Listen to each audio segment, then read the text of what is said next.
Yo, c'est Noémie et aujourd'hui on se retrouve pour mon objet de lecture du mois de juillet.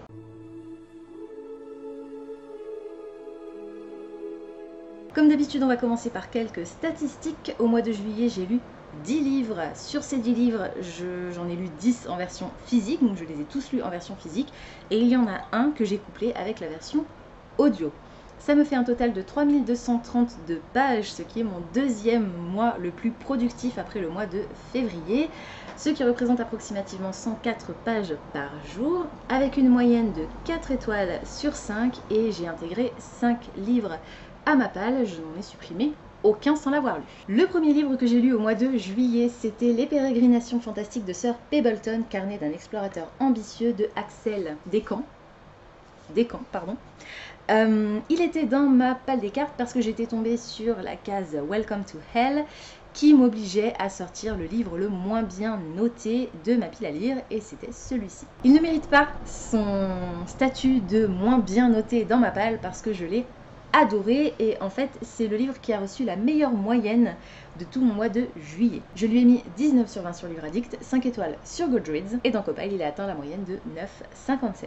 Il s'agit d'un carnet d'exploration. J'ai ma petite carte Welcome to Hell que je vais mettre par ici, un petit marque-page.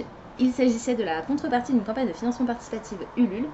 Et en fait, comme je viens de vous le dire, c'est un carnet d'exploration de Sir Pebbleton qui est parti à la recherche de créatures fantastiques. Il est dédicacé. Et on va suivre ses expériences, ses rencontres à travers le monde entier, avec à chaque fois un pays et une légende qui s'y rapporte. C'était magnifique, extrêmement bien documenté, c'est hyper crédible. J'ai vraiment énormément apprécié la façon dont c'était écrit, les personnages qu'on va rencontrer, toutes les créatures, le côté, les illustrations sont incroyables. Il y a un tout petit détail qui m'a dérangé au niveau de la logique, mais je l'ai trouvé vraiment extraordinaire. Je vous conseille de vous le procurer si vous pouvez. C'est aussi soutenir l'auto-édition, et ça c'est plutôt cool. Donc voilà, c'était vraiment très chouette, et ça m'a un peu fait penser aux encyclopédies et beaux livres des éditions du Héron d'Argent, mais avec une lecture un peu plus, comment dire, adulte que les encyclopédies et beaux livres des éditions du Héron d'Argent, qui s'adressent à tous à partir de l'enfance, je dirais à partir de 10 ans. À partir de 10 ans, un enfant peut lire les beaux livres et encyclopédies. Celui-ci, je le considère plutôt comme un young adulte. Et pour couronner le tout, c'est également le titre qui m'a permis d'atteindre mon challenge Goodreads. Vous savez qu'en début d'année, je me fixe systématiquement de lire 52 livres, c'est-à-dire à peu près un par semaine au moins, et c'était mon 52e livre de l'année. Ensuite, j'ai lu L'Enfant, la taupe, le renard et le cheval de Charlie Mackesy, qui était dans ma palle des cartes pour un livre avec au moins 3 fois la lettre E dans le titre. C'est l'histoire d'amitié entre un enfant, une taupe, un renard et un cheval. Magnifique, c'est très joliment, très tendrement illustré. On a plein de petites phrases un petit peu philosophiques comme ceci. Je vais vous lire ma préférée parce qu'elle est juste phénoménale, elle arrive quasiment à la fin. Que faire quand notre cœur souffre, demanda l'enfant. L'envelopper d'amitié, de larmes et de temps, jusqu'à ce qu'il soit à nouveau plein d'espoir et heureux. C'était juste magnifique, et ça m'a énormément fait penser à Petit Dragon et Grand Panda, ou Grand Panda et Petit Dragon, que j'ai lu, je crois, cette année aussi, dans le style. Et pourtant, c'est pas je crois que c'est pas le même éditeur, assez étrangement. Là, on est chez Les Arènes, et il me semble que Grand Panda et Petit Dragon, c'était le lotus et l'éléphant. Ou l'éléphant et le lotus, quelque chose comme ça. Mais je trouve que physiquement, les livres se ressemblent énormément, dans la forme, dans le fond aussi. En tout cas, c'était vraiment très chouette. Je lui ai mis 18 sur 20 sur Livre Addict, 5 étoiles sur Goodreads, et dans Copile, il a atteint la moyenne de 9,14. Je vous le conseille de tout cœur, c'était beau. Et ça s'est lu très vite, hein. Comme je vous l'ai dit, il y a beaucoup d'illustrations, très peu de texte, et voilà, c'était chouette, c'était tendre, ça m'a donné des frissons, voilà, c'était génial, vraiment, lisez-le. Ensuite, j'ai lu Les Contes du Miroir, illustrés par Mina M aux éditions Magic Mirror. Il était dans ma palle des cartes pour un livre avec du foil, sur la couverture. Et il s'agit simplement d'une collection de contes classiques. La princesse au petit pois, la petite poussette, le vilain petit canard, le chat botté, Hansel et Gretel, Pot de mille, Bête, Cendrillon, la belle et la bête, l'oiseau bleu et Blanche-Neige, illustré par Mina M. Je m'attendais à ce qu'il y ait un petit peu plus d'illustrations, donc j'ai été un petit poil déçue. Parce qu'en fait, on a juste une illustration au début du conte et ensuite c'est tout. Cependant, il est vraiment très très beau et ça m'a permis de lire enfin la version intégrale de La Belle et la Bête que je n'avais jamais lu jusqu'à présent. Il a des gilded edges, donc les tranches dorées. J'ai adoré l'atmosphère, j'ai beaucoup aimé la façon dont les textes étaient écrits, puisque la traduction s'approche au plus près de la version originale et on a les histoires, il me semble, complètes. Ouais, c'est ça, c'est les versions originales, on va dire, des contes. Les illustrations sont sublimes, dommage qu'il n'y en ait pas plus. J'ai vraiment été déçue parce que c'est vendu comme étant illustré par Mina M, et c'est le cas, mais juste une illustration par contre, j'ai trouvé que c'était un petit peu pas assez. Je lui ai mis 15 sur 20 sur Livre Addict, 4 étoiles sur Goodreads, et dans Copile il a atteint la moyenne de 7,71. Ensuite j'ai lu le tome 4 d'Aliénor, la légende noire d'Arnaud Delalande et Simona Mogalino. Il était dans ma palle des cartes pour une lecture graphique. J'approche enfin de la fin de cette série. Il me reste les tomes 5 et 6 à lire. Dans cette histoire, on va faire la rencontre d'Aliénor d'Aquitaine, la fameuse, et on va suivre son histoire, sa vie, à travers des faits qui se sont réellement déroulés et également l'imagination des auteurs, puisqu'ils se sont inspirés de la biographie d'Aliénor d'Aquitaine tout en la romançant, légèrement ou pas légèrement.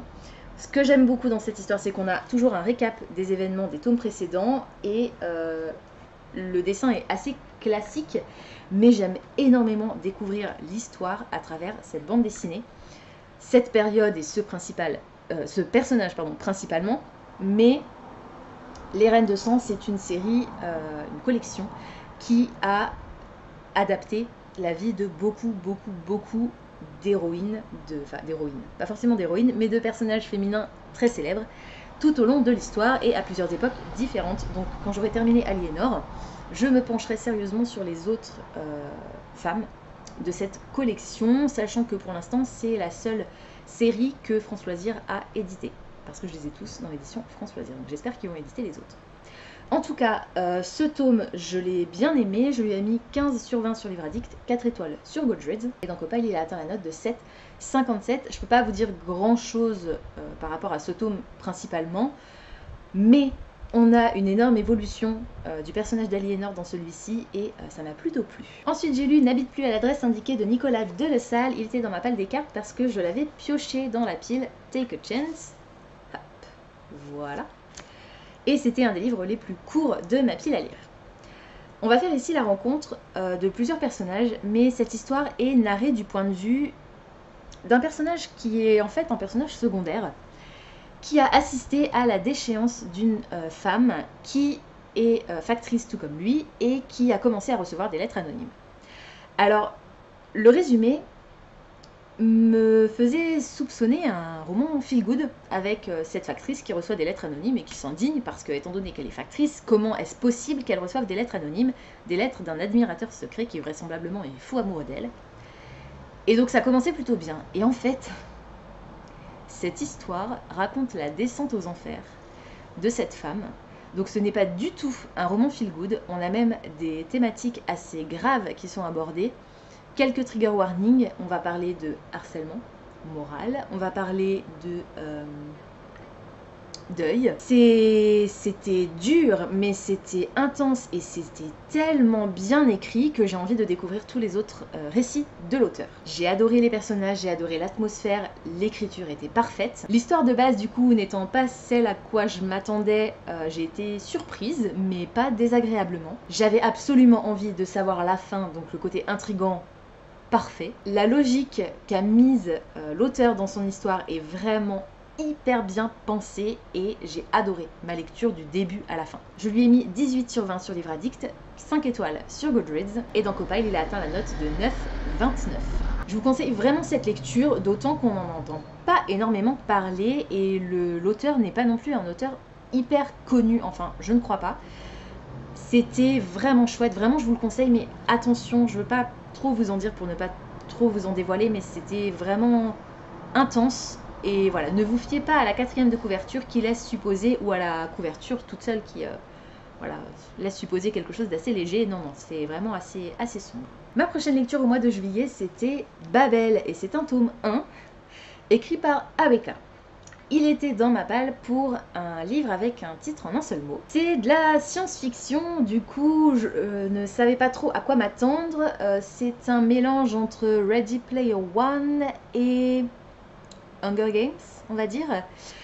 Alors, dans cette histoire, on va faire la rencontre d'un groupe de personnages qui se bat de façon physique, mais en même temps virtuelle. En fait, ils se battent physiquement, mais sans jamais vraiment se faire du mal, puisqu'ils se battent avec des armes fictives qui sont créées de manière informatique par un programme, d'où le côté un peu Ready Player One, et les combats dans l'arène, le côté Hunger Games. Voilà.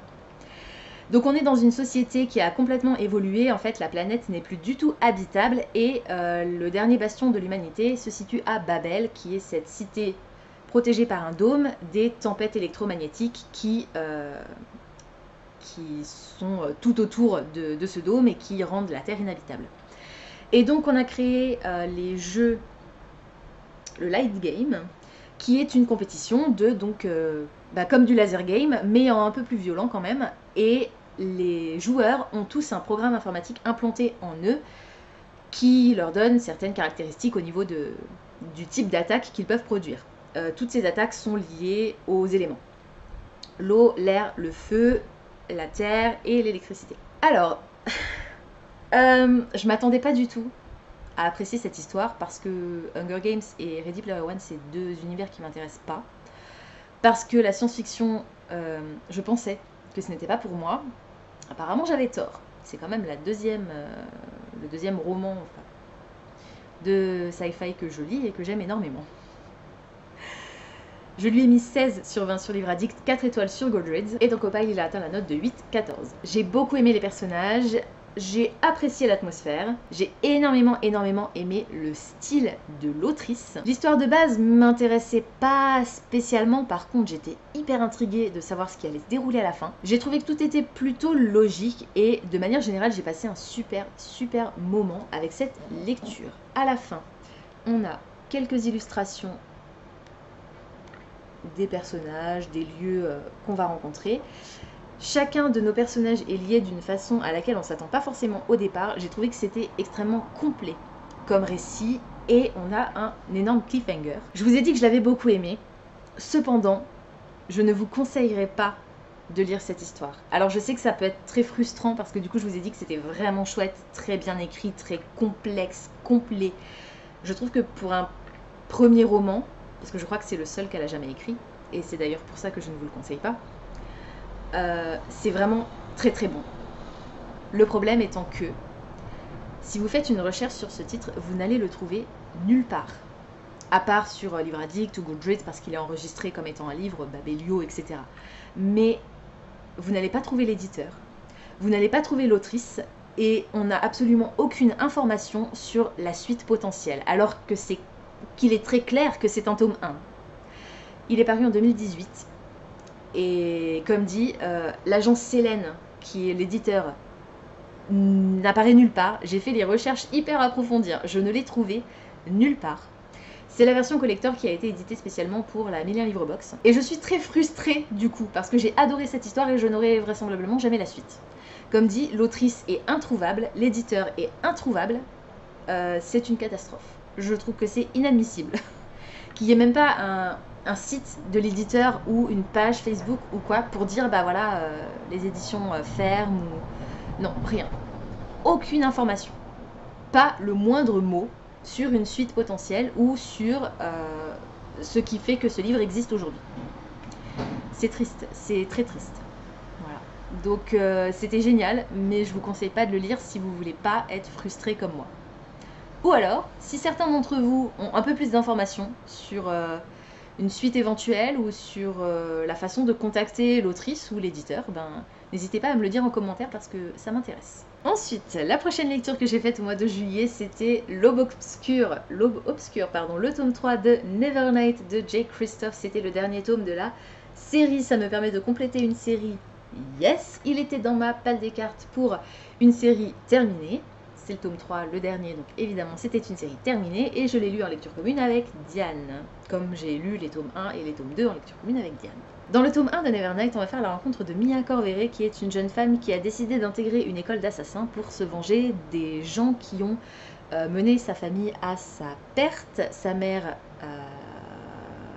je vais pas vous le dire parce que j'ai peur de vous spoiler, je me souviens plus qu'est-ce qui est mentionné dans le tome 1, dans le résumé du tome 1. Donc sa famille a été décimée, massacrée, et elle décide de se venger. Et donc on va suivre les aventures de Mia à travers son apprentissage dans cette école d'assassins. C'est extrêmement bien écrit, c'est plein d'humour noir, on a des notes de bas de page qui sont absolument hilarantes, phénoménales.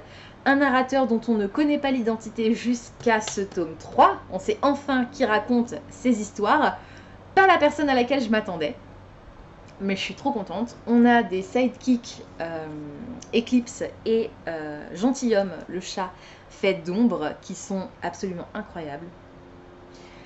C'était fantastique. Je vous conseille de tout cœur de découvrir cette série.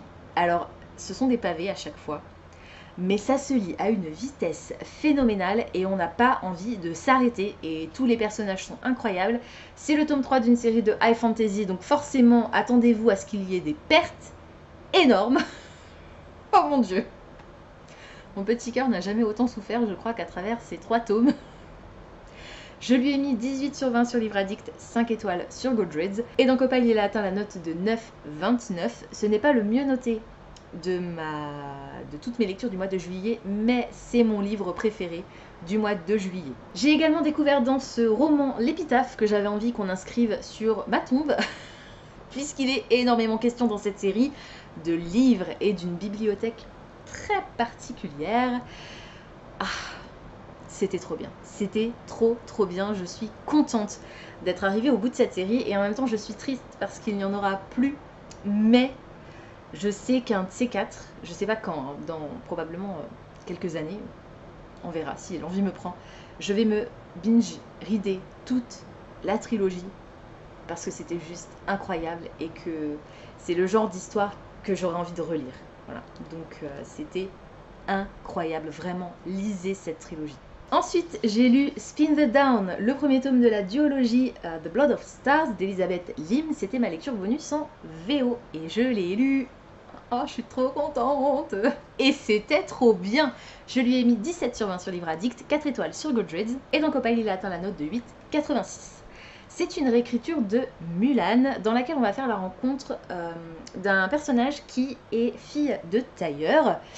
À l'époque, avec sa famille, ils vivaient dans une cité plutôt prospère et ils étaient extrêmement célèbres parce que son père était très talentueux. Malheureusement, la mère de famille est décédée et le père a sombré dans l'alcoolisme. Ils ont donc dû déménager et notre héroïne, qui s'appelle Maya, a plus ou moins repris les rênes de la boutique puisqu'elle est la seule capable de manipuler une aiguille de façon aussi parfaite presque que son père, peut-être même plus, le père n'étant plus capable de travailler vu qu'il a sombré dans la dépression et ses 3 frères aînés n'étant pas du tout intéressés par le métier de tailleur. Ses frères vont partir à la guerre les uns après les autres et seulement l'un des 3 va revenir. Et ensuite il y a un émissaire de l'empereur qui va arriver dans leur boutique en disant que l'empereur a invité le père de famille à aller au palais, oui c'est ça, pour devenir l'empereur royal. L'empereur royal, n'importe quoi, le tailleur impérial, désolé. Et le problème c'est que le père de Maya ne peut plus tailler, et que son frère ne sait pas du tout comment faire. Elle va donc se faire passer pour son frère et se rendre au palais impérial pour devenir tailleur impérial. Seulement quand elle va arriver, elle va se rendre compte qu'elle n'a pas été invitée à devenir tailleur, mais à participer à une compétition qui va déterminer qui sera le prochain tailleur impérial. C'est en ça un petit peu que c'est une réécriture de Mulan, le côté elle va prendre la place d'un des membres masculins de sa famille pour aller à la rencontre de l'empereur. La réécriture va s'arrêter là, puisque on va faire la rencontre de plusieurs personnages.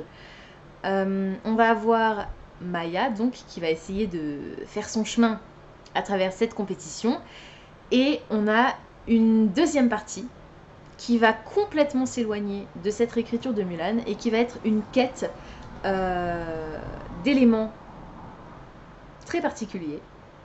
Et je pense que c'est une réécriture d'un autre conte de la mythologie asiatique. Et en même temps, on a un peu de mythologie orientale. Je veux pas trop vous en dévoiler pour pas vous spoiler parce que moi je l'ai complètement découvert. Et j'ai adoré cette histoire, la façon dont c'était écrit, j'ai trouvé que la plume de l'autrice était incroyable. Je me suis énormément attachée au personnage et le cliffhanger de fin m'a brisé le cœur, donc j'ai très hâte de sortir le tome 2. Comme c'est une duologie, je l'aurai terminé après avoir lu le tome 2, donc il est probable que je le sorte très prochainement, tout comme j'avais prévu de sortir le tome 2 de These Violent Delights et le tome 2 de The Bright and the Pale, puisque c'est deux duologies en VO dont je possède la suite. Donc si j'ai un peu de temps, j'essaierai de caser un de ces trois volumes dans une pile à lire prochaine. En tout cas, celui-ci était vraiment très chouette. J'espère qu'il sera traduit pour que vous puissiez le découvrir si vous ne lisez pas en VO. Le style est assez abordable et c'est celui-ci que j'ai couplé avec la version audio. Voilà, donc je vous le conseille de tout cœur, c'était vraiment beau, très bien écrit. Le mélange de toutes ces mythologies était hyper bien fait, bien construit, intéressant. Et j'ai très hâte d'avoir la suite et fin de l'histoire. Le dernier livre que j'ai lu au mois de juillet, qui faisait partie de ma palle des cartes, mais pas le dernier livre que j'ai lu au mois de juillet, c'était aussi pour une carte Take a Chance, et c'était The Bone Season, le tome 1, saison d'os de Samantha Shannon.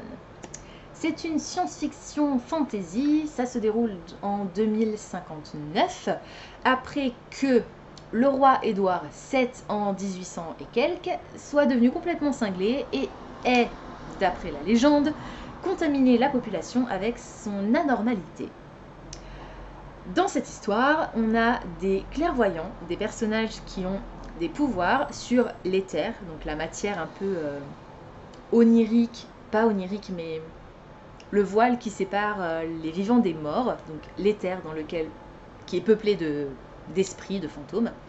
Les clairvoyants ont un pouvoir sur l'éther, donc ils ont le pouvoir de communiquer en fait d'une façon ou d'une autre. Il y a différents types de clairvoyants avec les esprits, les fantômes, de les manipuler, d'interagir avec eux, etc. Notre personnage principal, qui s'appelle Paige, est clairvoyante dans un univers où il est interdit d'être clairvoyant, parce que dans le Londres et même le monde dans lequel vit notre héroïne, la population est soumise à une certaine communauté, une certaine puissance qui s'appelle Sion, et Sion a décrété que la clairvoyance était illégale et qu'il fallait exterminer les clairvoyants. Elle va un jour être arrêtée par le gouvernement de Sion, donc, et à ce moment-là, alors Paige fait partie de la pègre de Londres, elle est la seconde du chef du quartier dans lequel elle vit, et elle va donc être arrêtée par le gouvernement, et à partir du moment où elle est arrêtée, tout son univers va basculer. Elle pense qu'elle va être exécutée et en fait non, pas du tout. Elle va découvrir l'envers du décor du gouvernement de Sion, qui en réalité n'est pas vraiment à la tête du pouvoir, contrairement à ce qu'elle pensait. Et je vais m'arrêter là pour le résumer. C'est un roman dont j'attendais énormément, puisque j'en ai entendu beaucoup de bien. Malheureusement, j'ai apprécié ma lecture, mais je suis déçue parce que je m'attendais à l'aimer beaucoup plus que ça. Je lui ai mis 14 sur 20 sur Livre Addict, 4 étoiles sur Goodreads, et dans Copile, il a atteint la note de 7,14. En fait, je me suis pas du tout attachée aux personnages. Encore moins les secondaires que les principaux, mais même les principaux, j'ai pas réussi à m'y attacher. Je trouve que Paige prend des décisions absolument incohérentes. À un moment donné, elle va dire blanc, la seconde suivante, elle va faire noir. Elle est censée être la main droite d'un seigneur puissant de la pègre. Donc elle est censée être un minimum intelligente, rusée,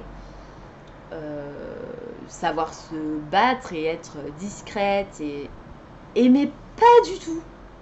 Elle est con. Ce personnage est très con. Je suis désolée d'être vulgaire, mais je l'ai trouvé particulièrement idiote en fait. J'espère qu'elle va évoluer au fur et à mesure des tomes parce que c'est une série qui, si je ne me trompe pas, est prévue en 12 tomes. 7 ou 12, je ne sais plus. Les 4 premiers sont parus. J'ai les 3 suivants du coup dans ma pile à lire puisque De Saxus les a tous édités. J'espère qu'elle va vraiment évoluer et j'ai très très hâte de retrouver le Love Interest dans la suite de cette histoire puisque c'est lui qui m'a le plus plu en réalité. Voilà, j'ai apprécié l'atmosphère. Je trouve que le style est plutôt léger. J'ai même trouvé qu'il y avait certaines choses qui n'étaient pas hyper logique dans la façon dont c'était écrit. Est-ce que c'est la traduction qui est moyenne ou est-ce que c'est parce que c'est, je crois, le premier roman de Samantha Shannon? Je ne sais pas, Le Prieuré de l'Oranger a été écrit bien après. J'ai aimé l'histoire dans le sens où je voulais absolument savoir la suite, enfin absolument, pas absolument, mais j'avais envie de connaître la suite. Par contre, énormément de logique à mes yeux et j'ai pris du plaisir globalement à cette lecture, mais comme je vous l'ai dit, moins que ce à quoi je m'attendais.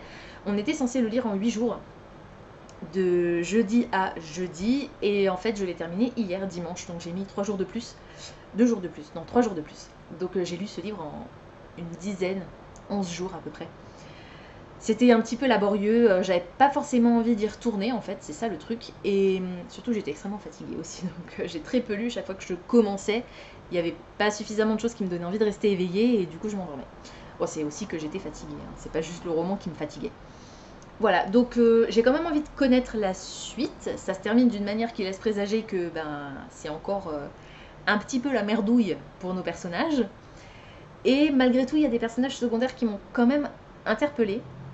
Voilà, donc je ne sais pas quand je sortirai la suite. J'espère dans pas longtemps parce que j'ai très peur d'oublier sinon ce qui s'est passé dans celui-ci, étant donné que je l'ai beaucoup moins aimé que ce que je pensais.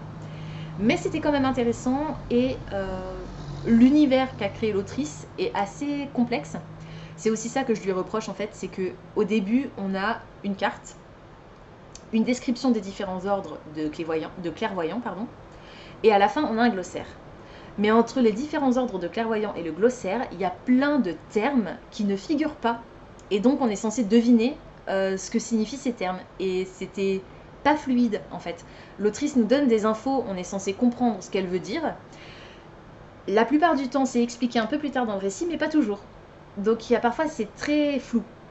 C'est un peu ce que je reproche à ce premier tome, c'est qu'on ne sait pas trop, on comprend où l'autrice veut nous emmener, enfin et encore, pas tout à fait, mais j'espère que la suite sera plus claire. Et le dernier titre que j'ai lu au mois de juillet, c'était une lecture en plus, du coup, puisque j'avais, avec celui-ci, terminé ma palle des cartes. C'est D'or et d'oreiller de Flore Vesco. C'était le dernier finaliste du PLIB qu'il me restait à lire, donc je suis à jour dans mes finalistes du PLIB. Et je peux vous dire que le finaliste que je vais choisir, pour lequel je vais voter, ce sera Prosperine, point et la phrase sans fin de Lord Argelos. Parce que celui-ci, je l'ai adoré, mais quand même moins que Prosperine. Je lui ai mis 17 sur 20 sur Livre Addict, 4 étoiles sur Goodreads, et dans Copile, il a atteint la note de 8,57. C'est une réécriture du conte La princesse au petit pois, mais dans une version pour grands ados, jeunes adultes, puisqu'on va évoquer un petit peu la sensualité des jeunes filles. J'ai trouvé que c'était extrêmement bien écrit, c'est poétique. Ça m'a donné envie de lire L'Estrange Malaventure de Mirella, qui est le précédent roman de l'autrice. C'était incroyable. Les personnages sont pas forcément hyper attachants, par contre l'atmosphère est vraiment très très bonne. On est sur un conte en fait classique, c'est de la fantaisie, une réécriture d'un conte mais dans une autre forme de conte. Donc le langage est assez classique et très fleuri, très très très beau. L'histoire de base m'a interpellée, vous savez que j'adore les réécritures, que ce soit de contes ou de légendes, donc forcément ça m'a plu. J'avais très très très envie de connaître la fin de cette histoire. Au niveau de la logique, c'est fabuleux, donc forcément il y a quelques petits éléments qui n'ont pas vraiment de sens, mais qu'on admet, puisque voilà, c'est du conte, c'est de la fable, donc forcément voilà, tout peut pas avoir une logique absolument imparable. Cependant, c'est quand même assez bien expliqué. Et j'ai passé un super moment. J'ai dévoré ce titre en une seule journée. Il fait 230 pages. Je l'ai bouffé en quelques heures hier. C'était incroyable. On va faire la rencontre dans cette histoire de 3 jeunes filles de bonne famille et de leur femme de chambre qui sont envoyées dans le château d'un lord qui a décidé de prendre femme et de soumettre ses potentielles épouses à une épreuve, celle de passer une nuit sans chaperon dans une chambre de son manoir. Alors évidemment, pour l'époque, le scandale, sauf que ce lord a 80 000 livres de rente. Il y a une petite touche d'humour caustique à la Jane Austen dans ce livre. Il y a même une phrase qui est reprise, pas mot pour mot, mais si vous avez lu Orgueil et Préjugés de Jane Austen, vous allez comprendre ce que je veux dire quand je vous lirai cette phrase. Avec 80 000 livres de rente, Lord Henderson pouvait se permettre d'être bossu, velu, couvert de boutons, de sentir mauvais ou même d'aimer torturer les chatons. Toutes les demoiselles de Greenhead se presseraient pour l'épouser. Voilà. C'était... J'ai adoré. Quand j'ai commencé ma lecture et que j'ai lu cette phrase, je me suis dit, mais ce roman, il est fait pour moi. Et effectivement, c'était le cas. Je vais l'acheter pour l'avoir dans ma pile à lire, enfin dans ma pile à lire, dans ma bibliothèque, puisque je l'avais emprunté à la médiathèque où je travaille, celui-ci. Donc je vais l'acheter. Déjà pour soutenir l'autrice, les finalistes du PLIB, et parce que je l'ai vraiment, vraiment adoré. C'est un poil sombre, alors je vais pas trop vous en dire. Considérez que c'est une réécriture de La Princesse au Petit Pois avec une tournure à laquelle on ne s'attend pas, puisque comme le dit la narratrice dans le prologue, on ne vous dit pas tout dans les contes de fées, et on masque souvent la vérité par de pieux mensonges, édulcorés avec plein de paillettes, et on a des éléments assez sombres dans cette histoire. C'est pour ça que c'est une lecture que je ne conseillerais pas avant 14 ans et que j'ai adoré. Voilà. Je ne m'attendais pas du tout au twist qu'a donné l'autrice à cette réécriture et je l'ai vraiment énormément aimé. Je vous le conseille vraiment. C'est mon 3e préféré des finalistes du PLIB. Prospérine en premier, Une couronne d'épines et d'os, non, d'os et d'épines pardon, en 2e, celui-ci en 3e. Voilà, c'était trop bien et je suis ravie de l'avoir lu. Je trouve que cette sélection du PLIB cette année, elle est particulièrement bonne. Voilà, c'est tout pour aujourd'hui. J'espère que cette vidéo vous aura plu. Comme d'habitude, n'hésitez pas à me dire dans les commentaires si certains des titres que je vous ai présentés aujourd'hui vous intéressent, si vous les avez déjà lus et surtout ce que vous en avez pensé. N'hésitez pas également à me dire ce que vous avez lu au mois de juillet. Est-ce que vous avez eu des nouveaux coups de cœur? Est-ce que vous avez eu des abandons malheureusement? Pensez à vous abonner à la chaîne, à liker et à partager cette vidéo, ça me fera toujours plaisir. Pensez également à activer la petite cloche des notifications qui vous permettra de savoir quand je poste du nouveau contenu. En attendant de vous retrouver, je vous souhaite d'excellentes lectures et je vous dis à très bientôt dans une prochaine vidéo. Ciao!